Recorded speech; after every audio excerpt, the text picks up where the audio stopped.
grâce à la Corolla, la compacte de Toyota.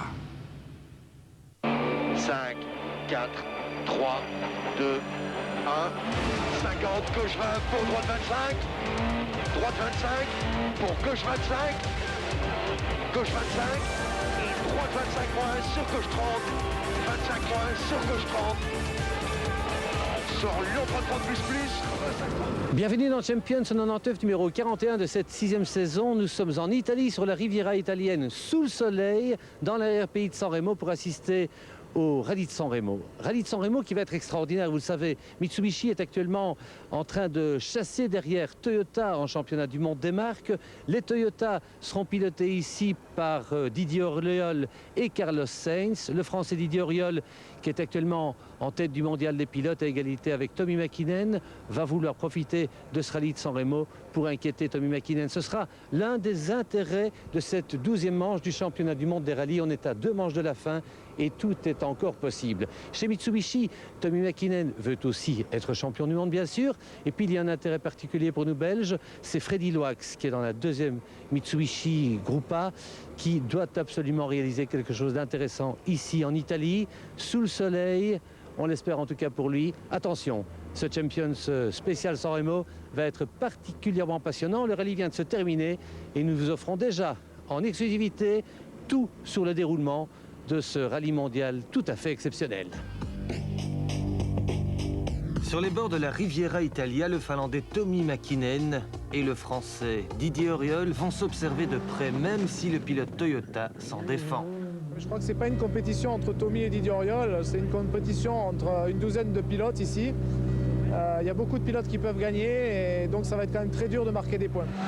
Cette égalité au championnat avec Didier Auriol motive particulièrement Mäkinen. It's getting a bit exciting. It's, I mean, if I could win in China, it could be a completely different story. Well, I'm quite. I feel still confident, but I think it's better for everybody. We are equal and it's a bit tighter. L'égalité est donc parfaite entre Mäkinen et Auriol, toujours sous la menace de Sainz, Kankkunen et Burns. Au classement des constructeurs, Subaru, Mitsubishi, Ford et Seat doivent absolument réagir face à Toyota. Dans ce San Remo 99, la surprise pourrait venir des 3 pilotes Peugeot avec la toute jeune 206 WRC. Gronholm, Panizzi et Delecourt y croient dur comme fer. Je crois qu'on sera bien, voire devant. Longtemps, je ne sais pas. C'est ça la question, c'est que c'est quand même une voiture encore jeune. On a tendance à vouloir aller très très vite à tout point de vue en matière de développement, tout ça, et tout ça, il faut suivre. Et c'est pas facile, vous le savez, dans ce genre de voiture où on a quand même pris le train un petit peu en marche par rapport aux autres écuries. Donc il faut combler ce retard. Et dans ces cas-là, on a tendance à vouloir faire vraiment une voiture extrêmement avant-gardiste. Et c'est par là, je dirais, qu'elle pêche un petit peu en ce moment. Mais la voiture est extrêmement performante. Et Freddy Loax, que nous réserve-t-il pour ce San Remo 99 ? A-t-il résolu ses problèmes de mise au point avec la Mitsubishi ? On a beaucoup travaillé avec le diff, mais malheureusement, on n'a pas eu beaucoup de temps. Peut-être un petit peu à cause de la météo, mais on a fait de beau travail et c'est comme je dis, on travaille encore ici, donc on va voir qu'est-ce que ça donne. Donc la voiture actuellement est en train de se rapprocher de ce que vous souhaiteriez avoir. Tout doucement, oui. Freddy va pouvoir travailler sereinement puisque sa signature chez Mitsubishi pour l'an 2000 est à présent officielle.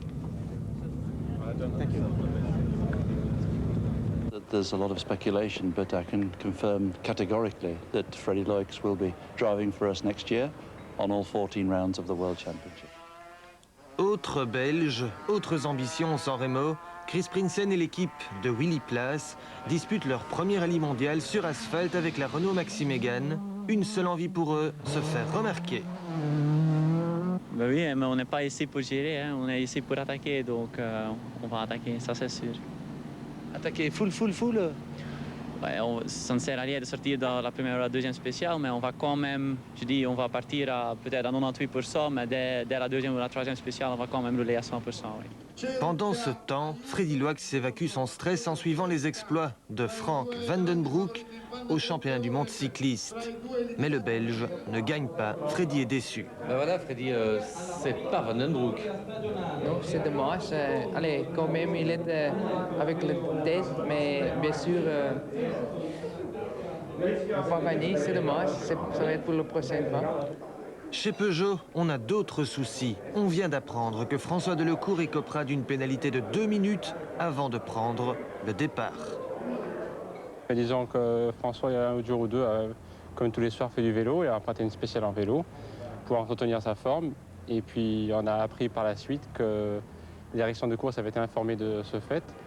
Et bien entendu, des pilotes dont on ne connaît pas les noms, mais importants, n'étaient pas contents que François ait fait une spéciale en vélo.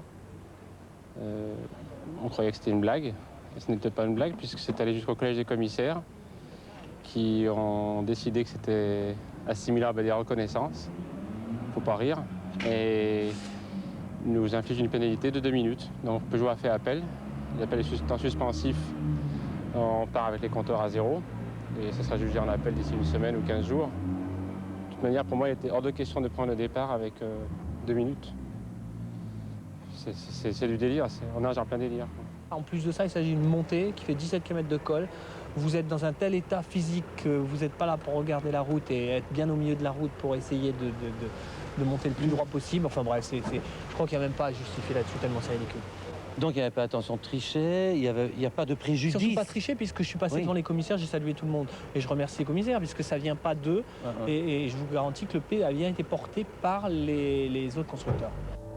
François Delecourt va donc prendre le départ de ce San Remo avec une épée de Damoclès au-dessus de la tête. Un contexte délicat pour aborder un programme chargé. 3 jours de course, 1385 km, 18 spéciales, 385 km contre le chrono. Ce San Remo 99 commence déjà très fort.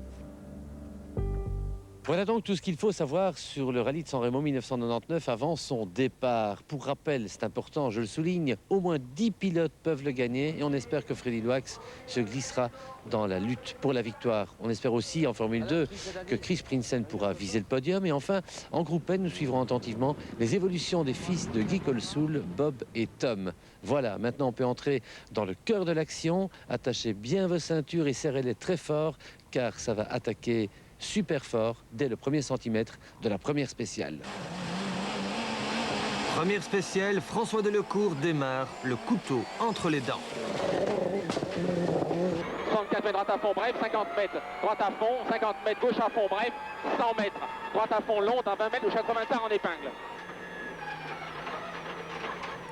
En 12 minutes et 5 secondes, il atomise toute la concurrence, toute sauf Gilles Panizzi, encore plus rapide. Sur l'autre Peugeot 206, il va Delecourt de 2 secondes. Ça va, bon début. Je pense qu'on a appris d'entrer le bon rythme. Et au fil des kilomètres, j'ai la pédale de frein qui s'est durcie. J'ai les freins qui se sont glacés et j'ai eu beaucoup de difficultés, notamment dans la deuxième. Et dans cette deuxième spéciale, c'est François Delecourt qui réplique par un meilleur temps. Les pilotes Peugeot sont donc sur un nuage. Gilles Panizzi signe à nouveau le scratch dans la 3e et la 4e spéciale.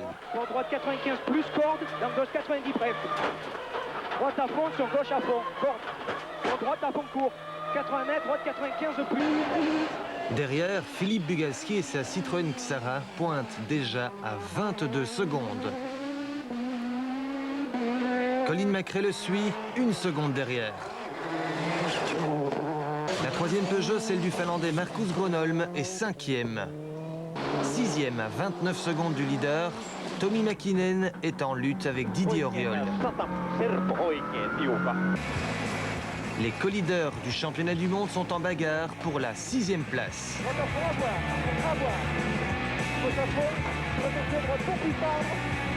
Quelques secondes derrière, l'Espagnol Carlos Sainz essaye de suivre le rythme. Mais dans la dernière spéciale du jour, le Matador sort de l'arène. C'est l'abandon. Les Espagnols ne peuvent même pas se consoler avec les Seat Cordoba de Liati, Rovanpera et Gardemeister. Victimes de problèmes pneumatiques et de différentiels, ils sont tous les 3 relégués au-delà du top 15. Le 2e pilote Ford, Simon Jean-José, fait partie prudemment. Il est 12e. Chez Subaru, Joaquin Kunen n'a pas le sourire. 17e, il se plaint d'une voiture sous-vireuse. Les ingénieurs Pirelli ont encore du pain sur la planche. Heureusement, l'équilibriste Burns est 8e. 7e de cette première journée, Didier Auriol avoue être aux limites de sa Corolla. Pour suivre son grand challenger, Tommi Mäkinen, seulement 3 secondes devant lui. Auriol et Mäkinen forment un peloton de pourchasseurs emmenés par la Ford Focus de Colin McRae. Dernière spéciale du jour, Philippe Bugalski se fait souffler. La 3e place par Marcus Gronholm. Du coup, les 3 Peugeot 206 terminent cette première journée aux 3 premières places. I think we are still third in the whole rally. 3 Peugeot, I think so. I'm third. Freddy Loax, lui, a mal débuté la journée, sanctionné par un 11e et un 12e temps. On a malheureusement fait une crevaison quelque part à 10 km de fait. Et on a changé le pneu entre les deux spéciales et c'était juste 200-300 mètres liaison. Donc le nouveau pneu, le premier kilomètre, c'était très difficile. Là, on a perdu quelques secondes et après, ça a bien marché. Freddy roule mieux. Il termine 10e de cette première journée. Et je suis très content. Aujourd'hui, on a roulé très régulier et le plus important, c'est qu'on a bien travaillé sur la voiture. Et c'est la première fois que je m'amuse vraiment bien avec la voiture. On a trouvé des setups qui sont beaucoup plus proches que nous qu'avant. Et c'est le plus important pour moi. Chris Prinsen lui se fait une grosse chaleur dès la première spéciale. 50. Links 24, sluit 30. Direct rechts 30. Even lang. Plus links 24 à fond. Rustig. Rustig, hein. Plus links 21 à fond. Et dans la première, on est sorti un peu lâche dans un virage et on a juste touché un peu à rail, mais ça, on a perdu 4-5 secondes, mais pas plus, mais ça c'est pas grave. Prinsen repart toujours aussi fort. Il se bat pour rattraper les Maxi Megan de Longhi et de Sperrer.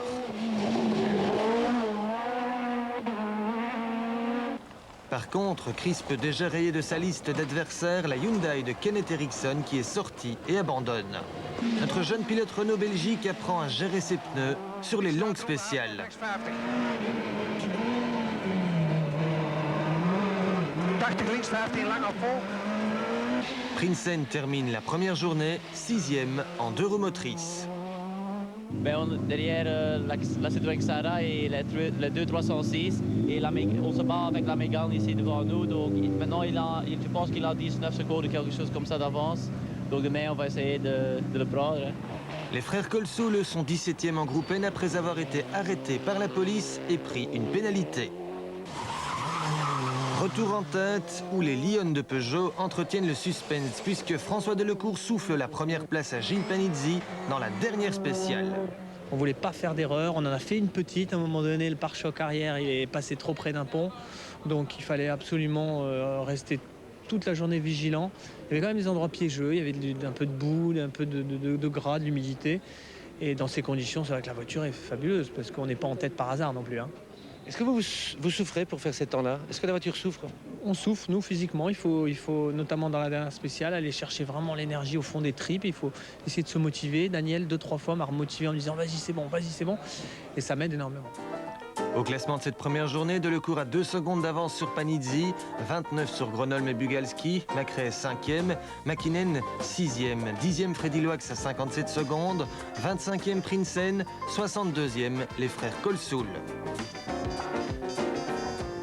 3 Peugeot World Rally Car, 3 Peugeot 206 World Rally Car en tête du rallye de San Remo après une première journée. Ça, c'est vraiment une grande surprise, un véritable coup de tonnerre dans le ciel de la Riviera italienne. Un ciel toujours aussi bleu. On annonce du grand beau demain.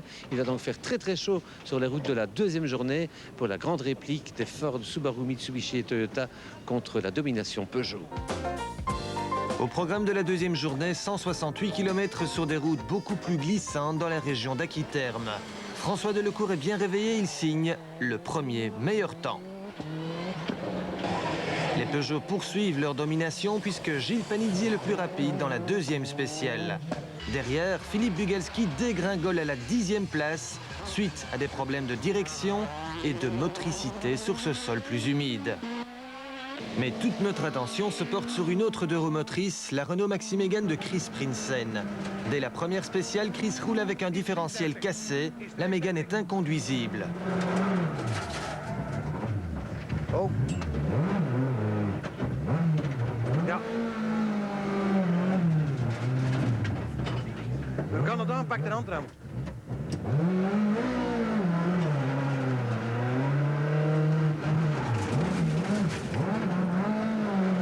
Links 30, is rechts 30. Chris est perturbé, il se bat contre les réactions de sa voiture. Direct links 28, vuil. Sla 30. Koord. 50.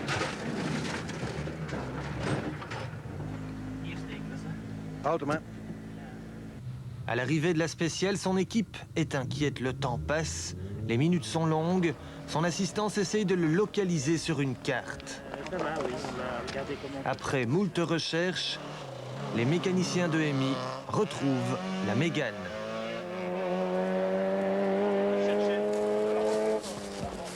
La voiture n'a rien. Chris ne comprend pas.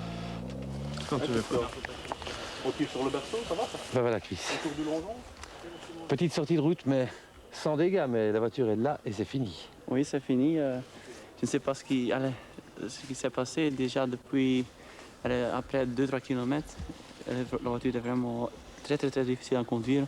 On avait déjà fait la tête à queue, on avait déjà touché un mur, je ne sais vraiment pas. Et ici, on était doucement parce qu'on savait qu'il y avait quelque chose. Mais bon, ici, d'un coup, elle est de nouveau partie en glisse et on a glissé dans le trou et en arrière, mais on ne peut pas sortir, c'est ça le problème.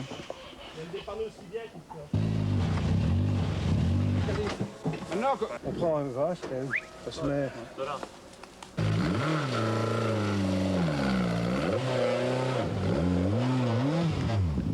Décidément, cette première spéciale fait des dégâts. La transmission de la Subaru de Burns vient de lâcher. Joachim Kühnen vient aux nouvelles, il ne peut rien faire. Malgré tous ses efforts, Burns doit abandonner. Plus le rallye avance et plus la fiabilité entre en compte. Groenholm roule avec une boîte de vitesse bloquée en première et deuxième. Il part en tonneau et se retrouve 13e. Colin McRae n'est pas épargné. Nicky Grist cherche du côté du boîtier électronique. En fait, le moteur de la Focus tourne sur 3 cylindres.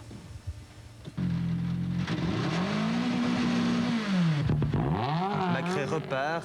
L'assistance Ford va pouvoir le dépanner.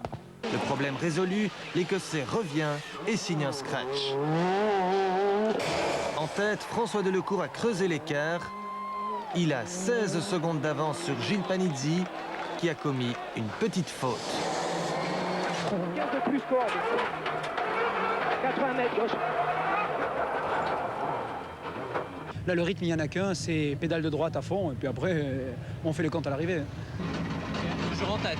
Ouais, pour l'instant, toujours en tête, mais il faut rester très concentré. Ça pousse très fort derrière. McKinnon, Gilles, ça va vite. Et c'est vrai que Tommy McKinnon attaque très fort, mais il part lui aussi en tête à queue. Du coup, la menace Didier Auriol se fait de plus en plus pressante. Le Français est revenu à 12 secondes du Finlandais.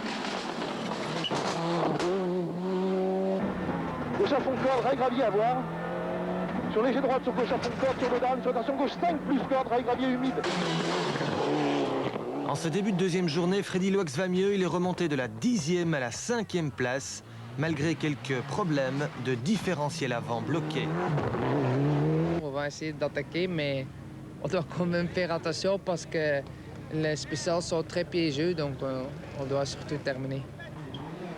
Freddy doit attaquer car Andrea Aghini n'est pas loin derrière.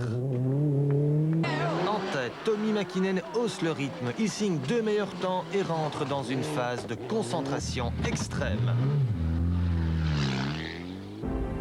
Par contre, pour Colin McRae, c'est terminé. Il sort dans la 13e spéciale. 13, un chiffre qui ne lui porte pas bonheur.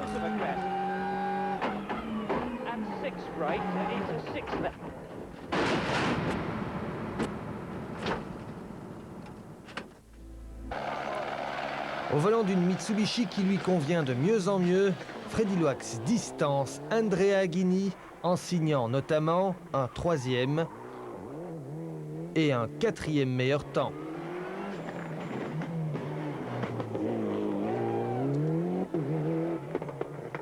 On était très réguliers et le plus important que nous sommes sur la 6e place, quelques bonnes secondes devant Aghini et j'espère qu'on peut garder ça pour demain. Devant, Didier Auriol ne peut plus suivre le rythme infernal de Tommi Mäkinen. Le Finlandais déchaîné, c'est lui l'homme fort de cette deuxième journée avec à nouveau 2 meilleurs temps. Mäkinen est revenu à 20 secondes de la Peugeot 206 de François Delecourt, mais cette fois c'est Panizzi qui prend la tête dans la dernière spéciale. 2 voitures en tête après 2 jours de course, pour nous c'est un très très beau résultat. La journée a été peut-être un peu moins brillante que celle d'hier, mais en dehors de Tommi Mäkinen qui nous a repris quelques secondes, dans la journée on a quand même repris pas loin de 18 secondes à Didier Auriol. Au global, c'est un résultat positif, y compris aujourd'hui. Au terme de cette deuxième journée, les 2 Peugeot de Panizzi et Delecourt sont toujours en tête, mais attention à Mäkinen et Auriol qui se rapprochent. Freddy Loax, lui, n'a que 29 secondes d'avance sur Andrea Aghini. Le soir tombe sur Aquiterme et toute la foule est là pour assister à la rentrée dans le paddock de cette fin de deuxième journée des 3 Peugeot. Il y a toujours celle de Gronholm et puis il y a celle de Panizzi qui est 2e du classement général actuel et puis tout au fond là-bas il y a celle de François Delecourt. François Delecourt qui est toujours en tête du San Remo après 2 journées. Les 2 tiers du boulot sont faits, peut-être les plus durs. Demain on va voir si François est capable de résister au dernier sursaut de Gilles Panizzi et puis surtout au dernier sursaut d'Auriol et de Mäkinen. 3 hommes restent en course pour la victoire. Gilles Panizzi, François Delecourt et Tommi Mäkinen. Sur 40 km, les Peugeot de Panizzi et Delecourt perdent 27 et 23 secondes sur Tommi Mäkinen, auteur d'un chrono exceptionnel. Chez Peugeot, on est consterné. Tommi Mäkinen vient de prendre la tête du rallye à 3 spéciales de l'arrivée. On fait les calculs. Delecourt et Panizzi ont tous les 2 été victimes d'une crevaison. Oui, j'en perds pas mal sur Mäkinen alors que tous les intermédiaires étaient favorables. On était bien, on était d'abord devant lui, ensuite comme lui. Et on perd énormément à la fin parce qu'en fait j'ai conduit très fort sur le pneu. Et j'ai pas du tout pensé à économiser le pneu. Je pensais qu'à une chose, c'était mon problème de boîte parce que j'ai aussi un problème de boîte. Tommi Mäkinen possède à présent 3 secondes 4 d'avance sur Delecourt. But it's not so much and it's raining, it's still very difficult situation. Tout bascule à nouveau dans la deuxième spéciale. François Delecourt reprend la tête à Mäkinen pour 3 secondes et puis catastrophe pour le nordiste. Il doit abandonner, problème électrique. Mais Panizzi réagit dans l'avant-dernière spéciale. Il prend la tête 1 seconde 8 seulement devant Mäkinen. Tout va donc se jouer dans la dernière spéciale. Gilles Panizzi est le dernier espoir de Peugeot. Il donne le maximum, sera suffisant. J'ai mis plusieurs kilomètres à chauffer. Et quand j'ai commencé à voir les 2 premiers partiels, j'ai vu que de toute façon ça allait être cuit. Tommi Mäkinen roule comme un extraterrestre. Il colle 20 secondes à Panizzi et gagne. Tommi fait également la bonne opération au championnat puisque Didier Auriol ne termine que 3e. Yeah, that was ideal position. It was I took 10 points and Didier took only 4 points. It is very good. Tommi Mäkinen reprend donc la tête du championnat du monde avec 6 points d'avance sur Didier Auriol. Il reste 2 manches, l'Australie et le RAC. Ce qui veut dire qu'il va y avoir une bagarre très sérieuse entre les pilotes, donc la faute est toujours possible. Donc tout est toujours très ouvert. Derrière ce trio d'intouchables, Freddy Loax a parfaitement tiré son épingle du jeu.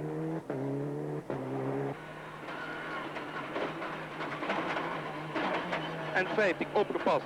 Rechts 100, links sluit naar 100, om rechts 105. Links sluit naar 100, om rechts 105 en vrij.